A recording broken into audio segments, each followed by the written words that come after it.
Hello everybody, एक बार फिर से स्वागत है हमारे यूट्यूब चैनल डियर गुरुजी पर। तो हमने पिछले एक्सरसाइज में हमने एक्सरसाइज 1.1 और उसके बेसिक्स के बारे में पढ़ लिया था।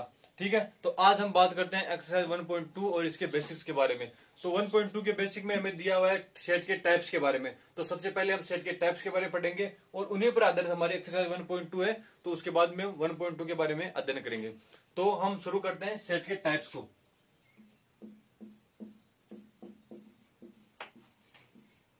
टाइप्स ऑफ सेट, ठीक है, समुच्चय के प्रकार या सेट के प्रकार। ठीक है, तो सबसे पहले हम लेते हैं, पहला हमारा आता है एम्प्टी सेट।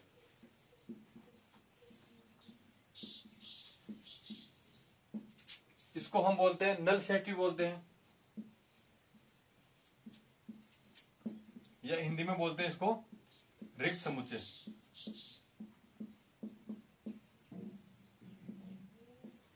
ठीक है, तो इसके बारे में रिक्त समुच्चय को, जैसे कि इसके नाम से ही हमें पता चल रहा है कि रिक्त समुच्चय कौन सा होता है।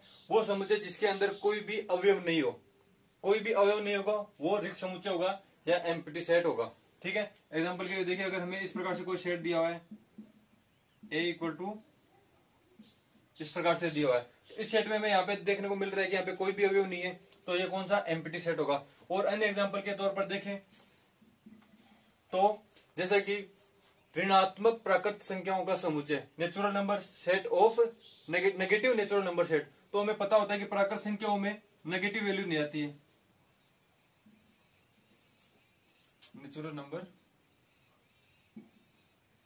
Set of negative numbers.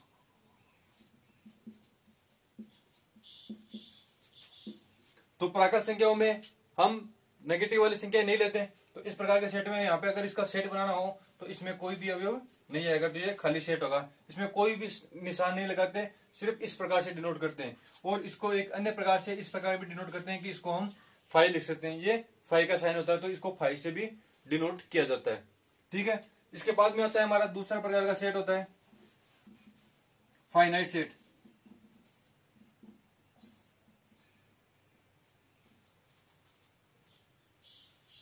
Finite set या परिमित समुच्चय।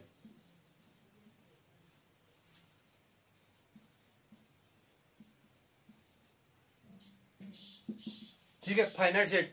अब इसे फाइनाइट से हम इंग्लिश, मैंने पहले बताया था कि इंग्लिश के शब्दों को हम ज्यादा इस्तेमाल करेंगे। अब हमें परिमित से ज्यादा सही सिद्ध नहीं हो पाता कि परिमित समुच्चय किसका, लेकिन यहाँ पे बात करें फाइनाइट की, तो फाइनाइट से हमें सीधा पता चलता है कि फाइनाइट मतलब ऐसा सेट जिसके अंदर अवयवों की संख्या निश्चित हो, फाइनाइट हो, उस प्रकार के सेट को हम फाइनाइट सेट कहते हैं या परिमित समुच्चय कहते हैं। तो इसका एग्जांपल देखते हैं। जैसे अपने पास कोई दिया हुआ है सेट ए, इस प्रकार से कि इसके अंदर अवयव है 1, 2, 3, 4 एंड 5, और इस प्रकार से ये सेट कंप्लीट हो गया।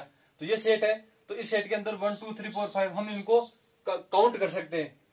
1, 2, 3, 4, 5 एलिमेंट है, तो ये निश्चित हो गए और परिमित है। जो वैल्यू अवयव को हम काउंट कर सकते हैं वो फाइनाइट होते हैं, और जिनको हम काउंट नहीं कर पाते किसी सेट के अवयव को, तो वो इनफाइनाइट होंगे। ठीक है, यहाँ पे हम काउंट कर रहे हैं तो ये फाइनाइट हो गया ये अवयव। इसी प्रकार अन्य से देखें, एक एग्जांपल और लेके देखते हैं हम। A set of natural numbers less than 10, तो मतलब 10 से कम प्राकृत संख्याओं का समुच्चय। तो नेचुरल नंबर में कहां से होते हैं, 1 से लेकर एन सो इंफिनिटी तो होता है, लेकिन इसमें कंडीशन दी हुई है कि 10 से कम की प्राकृत संख्या है। तो लिखते हैं यहाँ पे B equal to a set of natural numbers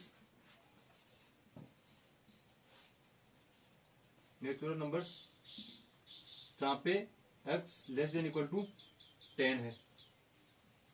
ये कंडीशन दी हुई है।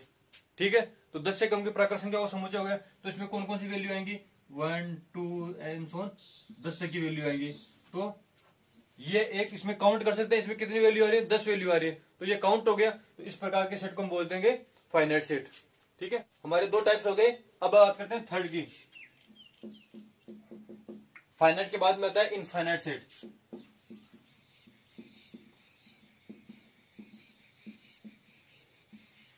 या अपरिमित समुच्चय।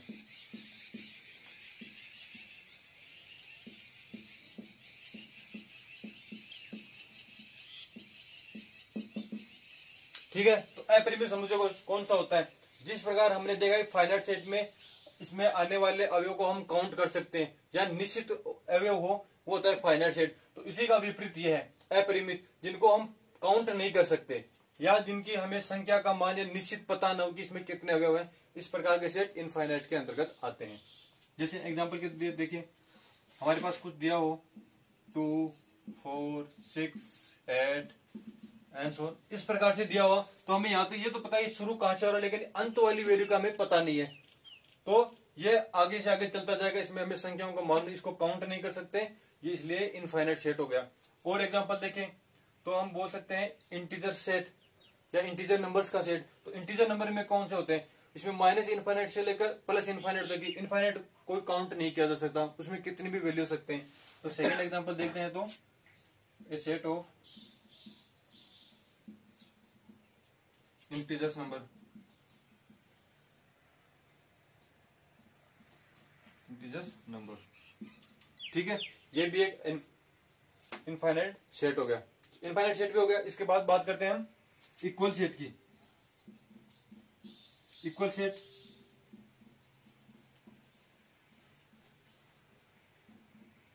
या समान समुच्चय।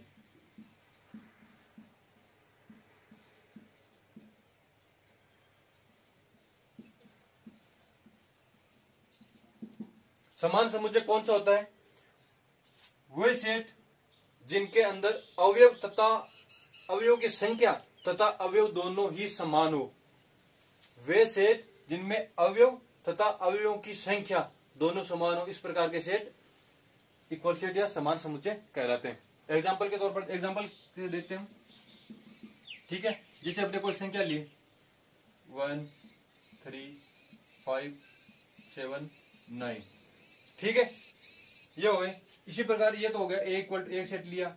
अब एक सेट लेते हैं बी, इसी में भी 1, 3, 5, 9, 7, ठीक है। अब यहाँ पे देखते हैं कि इसमें अवयवों की संख्या कितनी है, 3, 2, 5, 5 एलिमेंट इसमें और 5 ही एलिमेंट इसमें।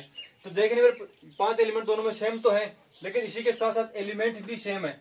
जो भी अवयव है दोनों में बराबर है, संख्या भी बराबर है, तो अवयव भी उनके समान है। तो इस प्रकार के सेट हमेशा इक्वल सेट कहलाते हैं, ठीक है। यहाँ पे क्रम कैसा भी हो सकता है। मैंने सेट की शुरुआत में प्रॉपर्टीज बताई थी, वहां पे बताया था कि सेट के अंदर के अवयवों का क्रम आगे पीछे उल्टा सीधा हो सकता है, उसका कोई फर्क नहीं पड़ेगा यहाँ पे। तो ठीक है, ये 1 से उल्टा हो सकता है, 9 पहले आ सकता है, 3 बाद में आ सकता है, इससे कोई फर्क नहीं पड़ेगा यहाँ पे कि क्या एलिमेंट सेम होने चाहिए, एलिमेंट सेम एंड एलिमेंट्स की संख्या भी same, element count equal to same, element count also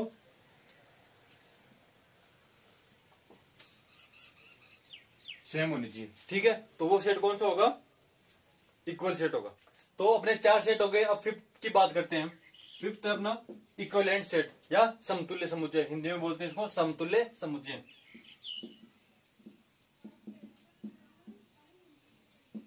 equivalent set या समतुल्य समुच्चय, ठीक है। जैसा कि हमने देखा इक्वल सेट में क्या होता है, इक्वल सेट में एलिमेंट और एलिमेंट की नंबर्स सेम होते हैं, अर्थात अवयव और अवयवों की संख्या दोनों सेम होती है। लेकिन इक्विवेलेंट सेट में ऐसा नहीं होता है। इक्विवेलेंट सेट में सिर्फ एलिमेंट्स की नंबर काउंटिंग सेम होती है, जबकि उसके एलिमेंट अलग अलग हो सकते हैं। एग्जाम्पल के तौर पर देखते हैं।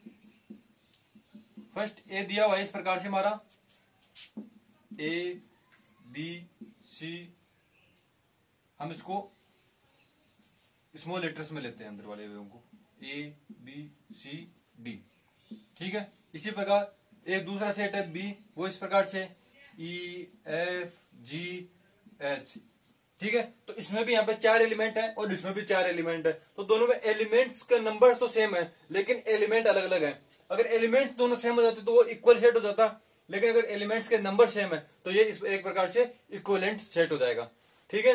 अब आता है अपना 6 नंबर पे सिंगलटन सेट। सिंगलटन सेट या एकल समुच्चय,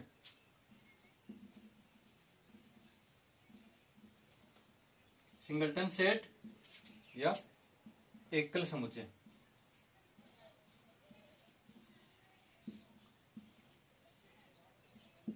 ठीक है, अब इसके नाम से पता चल रहा है एकल समुच्चय अर्थात वो सेट जिसमें सिर्फ एक ही अवयव पाया जाता हो या उस सेट के अंदर सिर्फ एक ही एलिमेंट हो, वो एक सिंगलटन सेट कहलाता है।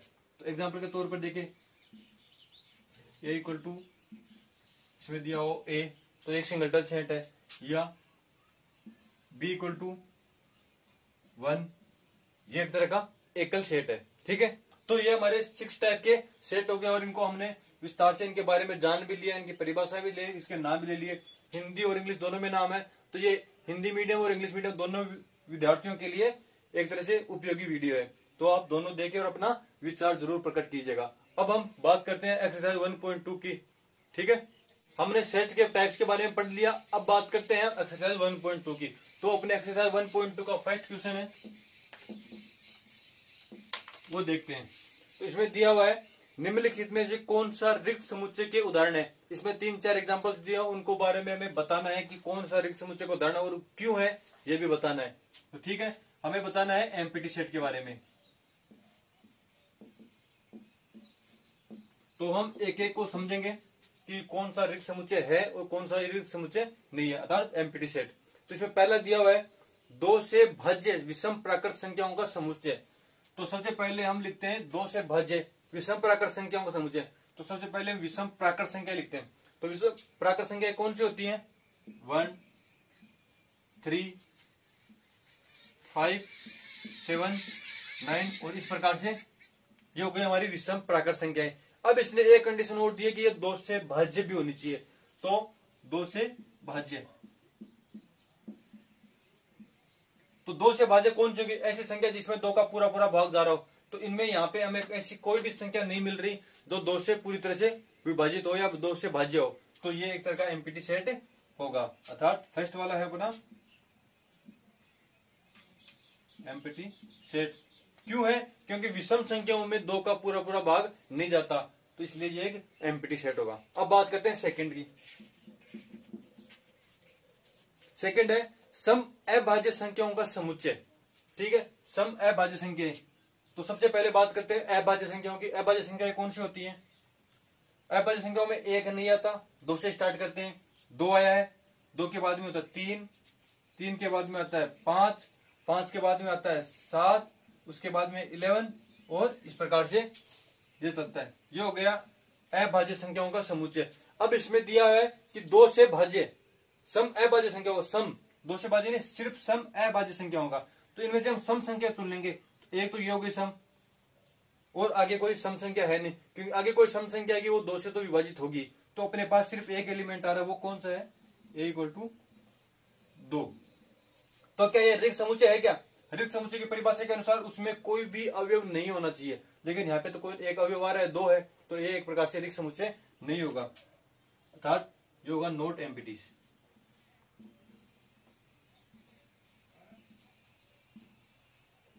ठीक है, हमारे 2 एग्जाम्पल हो गए। अब थर्ड एग्जाम्पल की बात करते हैं।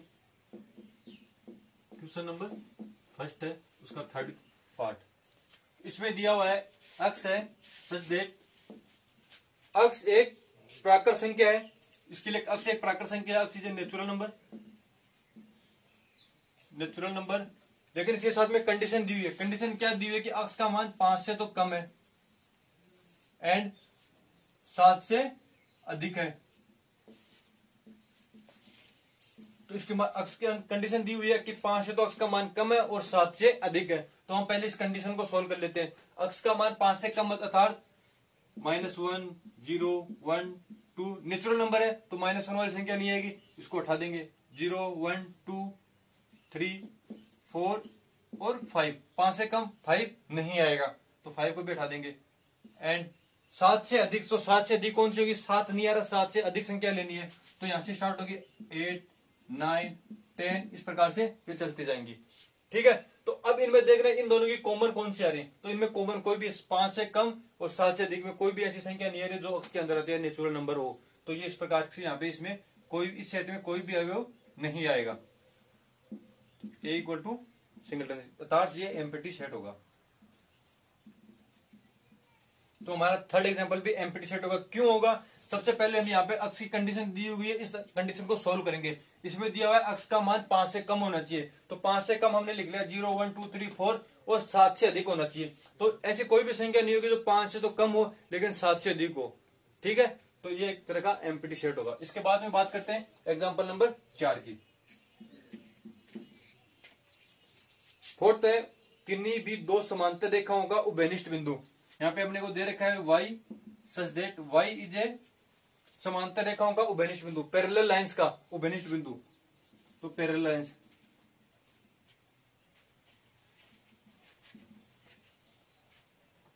तो हम इसके लिए हम पैरेलल लाइंस बना लेंगे। तो सबसे पहले पैरेलल लाइंस मतलब समांतर रेखा है। समांतर रेखाओं के बारे में आपको पता हो कि दो रेखाएं जो आपस में एक दूसरे को कभी भी उभयनिष्ठ बिंदु निकालना है तो कभी भी आपस में एक दूसरे को काटती नहीं है। ये एक दूसरे के हमेशा साथ चलती हैं लेकिन आपस में कहीं भी कभी भी नहीं काटती हैं, तो इनका कोई भी उभयनिष्ठ बिंदु नहीं आएगा।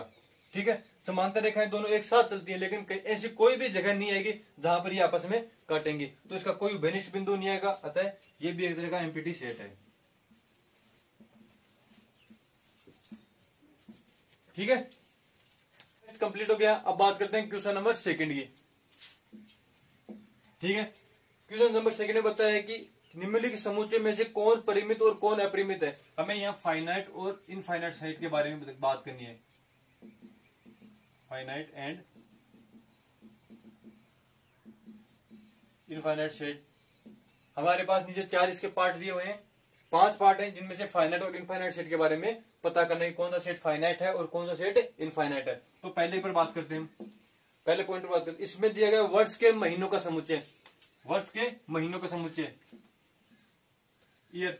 तो एक साल में कितने महीने होते हैं ये हमें निश्चित पता है, कितने होते हैं, जनवरी फरवरी मार्च अप्रैल, इस प्रकार से 12 महीने होते हैं। ये सभी जगह निश्चित है और एक प्रकार से ये सेट तो हो ही गया कि निश्चित है, फाइनाइट आ रही है।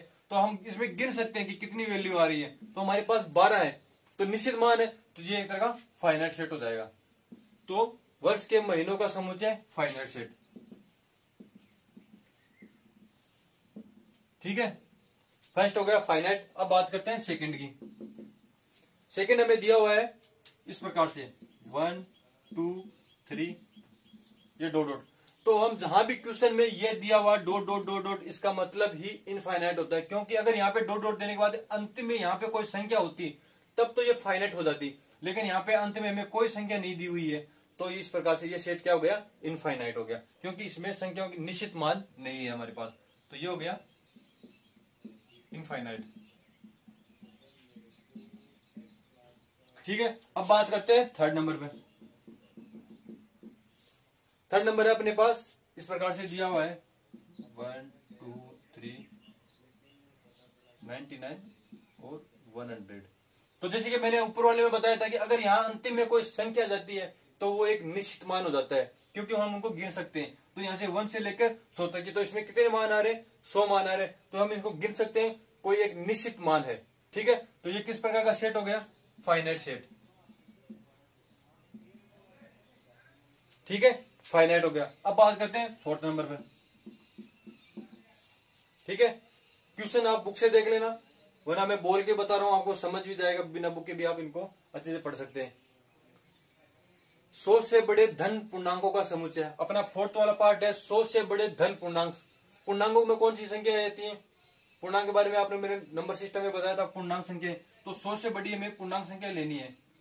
ठीक है, तो 100 से बड़ी पूर्णांक संख्या हम कहां से स्टार्ट होंगे, यहां से आएगा 101 102 103। धन पूर्णांक, धन मतलब पॉजिटिव नंबर ही लेने, इस प्रकार से ये एंड सोन चलता जाएगा। इसमें अंतिम मान है, देखो पूर्णांक में अनंत तक मान आते हैं, तो एक निश्चित मान नहीं है, एक अनंत तक जारी है, तो ये कौन सा होगा, इनफाइनाइट सेट होगा।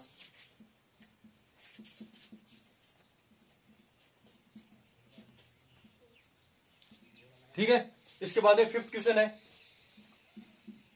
फिफ्थ पार्ट है इसका, 99 से छोटे अभाज्य पूर्णांकों का समुच्चय।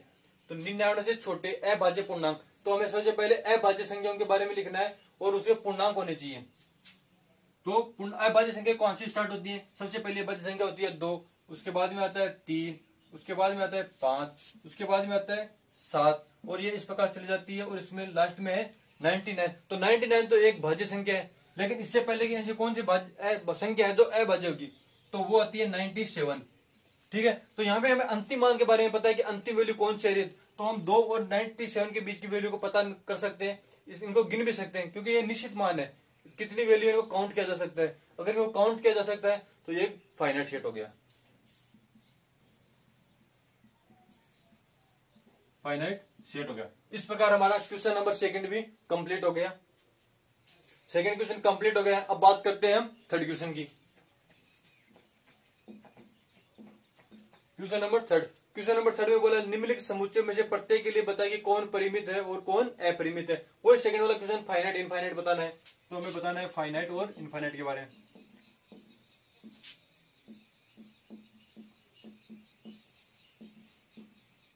फाइनाइट और इनफाइनाइट के बारे में बताना है। ठीक है, तो थर्ड का फर्स्ट देखते हैं। अक्ष के समांतर रेखाओं का समुच्चय। अक्ष हमारे पास को पता है अक्ष और वाई अक्ष के बारे में। ये इस प्रकार से कोई ग्राफ लाइन होती है, ग्राफ के अंदर देखा होगा अक्ष और वाई इस प्रकार से होते हैं। ये इसका मूल बिंदु होता है, यहाँ पे 0 मान लेते, ओ मान लेते हैं, और इस अक्ष को बोलते हैं हम अक्ष, और ये वाला होता है वाई अक्ष। ठीक है, तो अब इसमें दिया है कि अक्ष के समांतर रेखा है, तो अक्ष के समांतर कितनी रेखा खींच सकते हैं? मैं अनंत रेखा खींच सकता हूं। कैसे?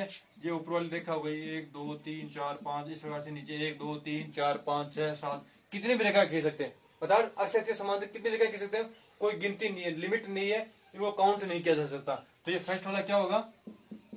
इनफाइनाइट हो जाएगा अपना,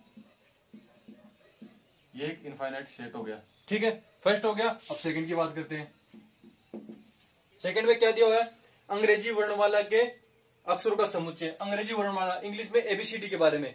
तो इंग्लिश में वर्णमाला में कितने अक्षर होते हैं ये सभी को पता है, काउंट किया। यहाँ पे भी अपने यहाँ होता है, किसी अन्य के नजरिए से देखे तो भी सेम होता है, सभी जगह मान सेम होगा। तो इसमें हमें टोटल वैल्यू कितनी होती है? 26 होती है। ठीक है, तो ये हम इनको काउंट कर सकते हैं, गिनती के बाद बताया तो 26, अर्थात ये क्या हो गया? एक फाइनाइट सेट हो गया। एकदम इजी क्वेश्चन है, आपको आसानी समझ में आ जाएंगे। फाइनाइट सेट हो गया। अब बात करते हैं थर्ड की। ठीक है, तो थर्ड में क्या है? उन संख्याओं का समुच्चय जो 5 के गुणज है। 5 के गुणज कौन से होंगे मैं लिखता हूं, उसके बारे में हम बात करते हैं। 5 का गुणज 5 एकम 5, 5 दूनी 10, 5 दिए 15, 5 हो गए 20। इस प्रकार से हम कितनी संख्या लिख सकते हैं 5 के गुणज के रूप में? अनंत संख्या आ सकती है। 5 हो गए 20, 25, 100 को बना करेंगे, 1000 से करेंगे, लाख से करेंगे, ऐसी संख्या चलती जाएंगी। इनकी कोई निश्चित वैल्यू नहीं है, इनको हम काउंट नहीं कर सकते। तो ये एन सोन इस प्रकार से लाइन आ गई, तो मतलब ये इनफाइनाइट होगा। तो थर्ड अपना हो जाएगा इनफाइनाइट। ये हो गया इनफाइनाइट सेट हो गया। ठीक है, अब बात करते हैं फोर्थ की। फोर्थ अपना पृथ्वी पर रहने वाले जानवरों का समुच्चय। पृथ्वी पर रहने वाले एनिमल्स का समुच्चय। एनिमल्स जानवरों के बारे में, तो जानवरों के बारे में हमें नहीं पता होगा, आपको नहीं पता होगा, लेकिन अब जैसे हमारी जनसंख्या का पता होता है, इंसानों की गिनती होती है, उस प्रकार जानवरों की भी तो गिनती होती होगी, उनको हम काउंट कर सकते हैं। जैसे अपनी भारत की जनसंख्या 130 करोड़ के लगभग है, इन्हें गिनने के बाद तो बताया काउंट है, तो इनको काउंट किया जा सकता है। उसी प्रकार एनिमल्स को भी नेशनल ज्योग्राफी हो गई, इसी प्रकार के एनिमल विभाग हो गए, उनको काउंट करते हैं, तो उनकी कोई निश्चित संख्या तो है। कीड़े मकोड़े की बात नहीं कर रहे हम, मच्छरों मक्खियों की ये बात अलग बातें, जानवरों में अलग आते हैं, तो हम जानवरों को काउंट कर सकते हैं। तो एनिमल्स की संख्या काउंटेबल है, तो ये आएगा फाइनाइट सेट में, फाइनाइट सेट। इसके बाद अपना फिफ्थ है मूल बिंदु 0 0 से होकर जाने वाले वृत्तों का समुच्चय। तो ये मूल बिंदु है यहाँ पे 0,0। अब इस बिंदु से गुजरने वाले वृत्तों की समुच्चय के बारे में बताना है। तो आप इस बिंदु से कितने वृत्त गुजार सकते हो? ये 1 हो गया, ये 2 हो गया, ये 3 हो गया, ये 4 हो गया, ये 5 हो गया, ये 6 हो गया। इसके लिए कोई डेफिनेट सिर्फ इसलिए हमें इस बिंदु से गुजरते वर्त बनाने हैं, तो यहाँ पे अनंत वर्त बना सकता हूं मैं। ठीक है, तो यहाँ पे भी इनको काउंट नहीं किया जाए, कितने वर्त है, कितने वर्तों की संख्या है, इनको काउंट नहीं किया जा सकता, इसलिए ये भी क्या हो गया? एक इनफाइनाइट सेट हो गया।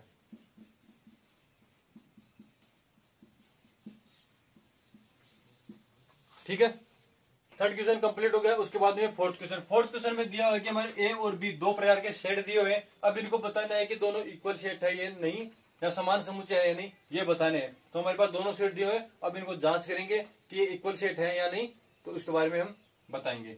ठीक है, तो सबसे पहले फर्स्ट में देखते हैं, ये सेट दिया हुआ है ए, इसमें ए बी सी और डी 4 एलिमेंट है, इसमें देखते हैं A B C D 4 element है, एलिमेंट तो सेम है, एलिमेंट के नंबर्स तो सेम है। अब देखते हैं एलिमेंट इसमें ए बी सी डी है, ठीक है, इसमें भी देखते हैं, इसमें भी देखो ए बी सी और डी, एलिमेंट भी सेम है और एलिमेंट्स की नंबर भी सेम है।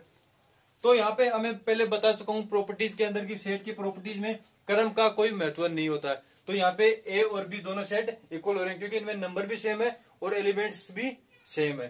तो ये हो गया फर्स्ट के लिए ए इक्वल टू बी, यहाँ पे बीच में मैं साइन बना देता हूँ ए इक्वल टू बी, और जहां नहीं होगा वहां पे नॉट इक्वल का साइन लग जाएगा। अब बात करते हैं सेकंड की, उसमें 4 8 12 और 16, 4 8 12 16। बी वाला दिया है उसमें 8 4 16 और 18। तो यहाँ पे देखते हैं एलिमेंट्स के नंबर तो सेम है, 4 इसमें 4 इसमें, लेकिन यहाँ पे इसमें 12 दिया हुआ है और यहाँ पे इसमें 18 आ रहा है, तो ये एलिमेंट सेम नहीं है, तो ये इक्वल सेट नहीं होगा। तो यहाँ पे आ जाएगा नॉट इक्वल का साइन, ठीक है। अब बात करते हैं हम थर्ड की, थर्ड में दिया है 2 4 6 8 और 10। बी है, बी में कंडीशन दी हुई है अक्ष सम धन पूर्णांक है और किससे कम है, अक्ष की वैल्यू 10 से कम है। तो लेकिन 10 भी साथ में, तो 10 से कम सम धन पूर्णांक कौन से होंगे, धन पूर्णांक में कौन सी संख्या रहती है, माइनस इन्फिनिटी से लेकर इन्फिनिटी तक की। तो यहाँ पे सम हो गई 2 4 6 8 और 10, धन हो गई पॉजिटिव नंबर, तो पॉजिटिव नंबर 2 4 6 8 और 10 हो रहे हैं, ये पॉजिटिव और नेगेटिव है नहीं, तो ये कंडीशन भी इक्वल हो रही है क्योंकि 10 से कम है और बराबर है और सम धन पूर्णांक है, तो सम संख्या भी है सभी और धन पूर्णांक भी है, तो ये वाला भी इक्वल हो जाएगा। अब बात करते हैं फोर्थ नंबर की, तो फोर्थ में दिया हुआ है अक्ष संख्या 10 का एक गुणज है, ये तो दिया हुआ है सेट ए और सेट बी में दिया हुआ है 10 15 20 25।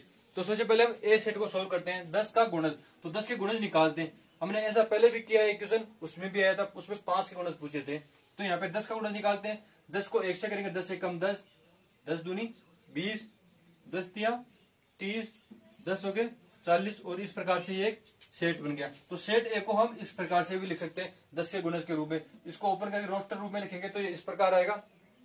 अब इन दोनों को मैच करते हैं, तो यहाँ पे 10 आ रहा है, 10 इसमें भी आ रहा है, 20 आ रहा है, 20 इसमें भी आ रहा है, इनफाइनाइट सेट है, ये भी इनफाइनाइट है, लेकिन यहाँ पे 15 आ रहा है तो यहाँ पे 15 नहीं आ रहा, सीधा 20 आ रहा है, इसमें यहाँ पे 25 आ रहा है, इसमें यहाँ पे 30 आ रहा है, 25 नहीं आ रहा है, तो ये सेट इक्वल सेट नहीं होगा, तो ये भी नॉट इक्वल सेट, ठीक है। और क्वेश्चन कंप्लीट हो गया। अब उसके बारे में बात करते हैं क्वेश्चन नंबर 5 के, इसमें भी ये देना है इक्वल सेट बताना है कि ये इक्वल सेट है या नहीं है, ठीक है। इक्वल सेट के लिए तो हमारे पास दो सेट दिए हैं ए और बी, तो ठीक है, ए में तो डायरेक्ट दिया हुआ वैल्यू 2 और 3 है, ये इसकी वैल्यू बी से इसको कंपेयर करना है कि इसके इक्वल है नहीं। बी में हमें कंडीशन दी हुई है कि x square plus 5x plus 6, इनको सोल्व करते हैं। तो हमें ये द्विघात समीकरण को हमें सोल्व करना आता है, तो हम इसको सोल्व करते हैं, इसके मान निकालते हैं। x स्क्वायर, इसके हल निकालेंगे 5x plus 6 equal to 0।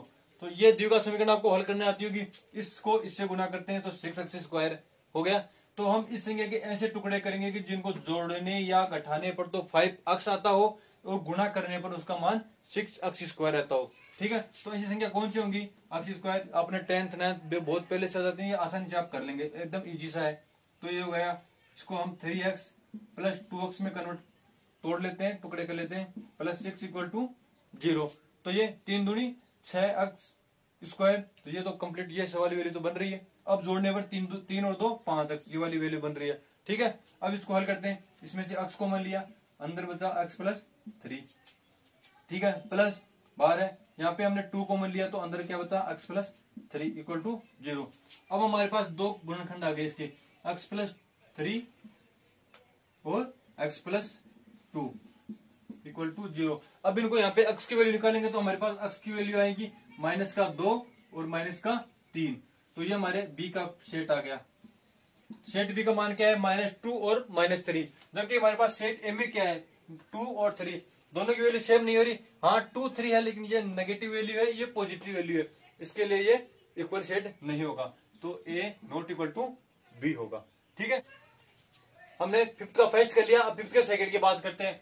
Fifth के सेकंड में हमें ए और बी दो सेट दिए हुए हैं। फर्स्ट सेट है ए, जहां पे दिया हुआ है अक्ष शब्द फॉलो के द्वारा बने हुए शब्दों का समुच्चय है, तो हम इसके फॉलो को रोस्टर रूप में बनाते हैं। तो ए को फिर से लिख लेते हैं हम रोस्टर रूप में, इसमें आएगा एफ लिखेंगे पहले, जो भी अवयव रिपीट हो रहे हैं हम उनको दोबारा नहीं लिखेंगे, सिर्फ एलिमेंट एक ही बार आता है, एक शब्द का एलिमेंट एक ही बार आता है। अगर कोई एलिमेंट सेम है तो हम उसको रिपीट नहीं करते हैं। तो यहाँ पे आएगा एफ, उसके बाद में आएगा ओ, उसके बाद में आएगा एल, यहाँ पे फिर से आ गया एल, तो एल नहीं लिखेंगे, ओ आया, ओ को भी पहले आ चुका है, इसको नहीं लिखेंगे, इसके बाद में आ गया डब्लू। ठीक है, ये इसका रोस्टर फॉर्म बन गया। अब बनाते हैं सेट बी का रोस्टर रूप। तो बी का रोस्टर रूप बनाएंगे, सबसे पहले आएगा डब्लू, ठीक है, उसके बाद में है ओ आ गया, उसके बाद में है एल आ गया, इसके बाद में है एफ। इसमें कोई वर्ड रिपीट नहीं होता, इसके चारों वर्ड ऐसे कैसे आ जाएंगे।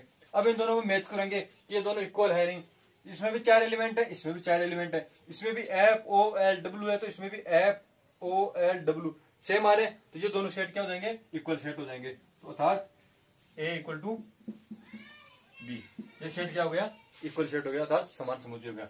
फिफ्थ क्वेश्चन कंप्लीट हो गया। अब बात करते हैं हम सिक्स्थ क्वेश्चन की। सिक्स्थ क्वेश्चन अपने आ रहे सामने, इसमें भी हमें इक्वल सेट के लिए बताना है कि इनमें से कौन कौन से दो सेट इक्वल है और कौन कौन से नहीं है। हमें सिर्फ इक्वल के बारे में बताना है, ठीक है। तो अब बात करते हैं पहले सेट को, देखते हैं कि पहला सेट किससे मैच हो रहा है या नहीं हो रहा। यहाँ पे अपने पास है 2, 4, 8 और 12, तो एक ही बात करते हैं। तो अब ढूंढते हैं कि 2, 4, 8 और 12 किसमें, ये सी में 4, 8, 12, 14, लेकिन यहाँ पे 2 आ रहा है और इसमें 14 वैल्यू आ रही है, ये सेम नहीं होगा। और इसके अलावा इसकी संख्या किसी से मैच नहीं हो रही, तो ए किसी के भी इक्वल नहीं है, ठीक है। अब बात करते हैं बी की। बी में दिया हुआ है 1, 2, 3, 4, तो 1, 2, 3, 4 हम किस सेट में किसी और में ढूंढेंगे कि किस सेट के समान है। इसमें देखिए, इसमें भी नहीं है, यहाँ पे देखने पर मिलता है कि हमें 1, 3, 4, 2, 1, 2, 3, 4, ये दोनों सेट सेम हो रहे। क्यों, हमने बताया क्रम का कोई फर्क नहीं पड़ता, सेट में क्रम आगे पीछे हो सकता है, लेकिन एलिमेंट और एलिमेंट्स की संख्या दोनों समान होनी चाहिए। तो हमारे पास पहला आ गया बी और D, B equal to D के, और इसके अलावा भी किसी और के समान नहीं है। तो अब बात करेंगे हम सी की। सी भी किसी से मैच नहीं हो रहा, ठीक है, तो सी भी नहीं होगा। डी हमने मैच करवा ही दिया, और भी किसी सेट से मैच नहीं हो रहा। अब उसके बाद में बात करते हैं ई की। ई में है -1 और +1, ठीक है, -1 और +1 एफ से मैच करते हैं। ऊपर वाले में तो किसी में ये दो वैल्यू है नहीं, तो ये देखेगा, हम देखेंगे जी में +1 और -1 है, इसमें भी क्रम आगे पीछे, लेकिन क्रम का कोई महत्व नहीं होता। तो ये कौन सा हो गया, ई और जी इक्वल हो गए। तो अपने पास सेकंड कौन सा आ गया, E equal to G, equal set G के हो गया। अब ये हो गया ई और जी दोनों गए। अब बात करते हैं एफ की। एफ में 0 और ए, ये मैच करेंगे, किसी भी सेट में नहीं है। एच में देखेंगे, एच में 0 और 1 है, लेकिन यहाँ पे 0 और ए है, तो ये सेट भी दोनों मैच नहीं हो रहे। तो अपने पास इक्वल सेट कौन कौन से आए, एक तो बी इक्वल टू डी और ई इक्वल टू जी। इसी प्रकार हमारे 6 क्वेश्चन कंप्लीट हो गए और एक्सरसाइज 1.2 भी कंप्लीट हो गई, ठीक है। अब आगे वाली वीडियो में बात करते हैं एक्सरसाइज 1.3 की। धन्यवाद।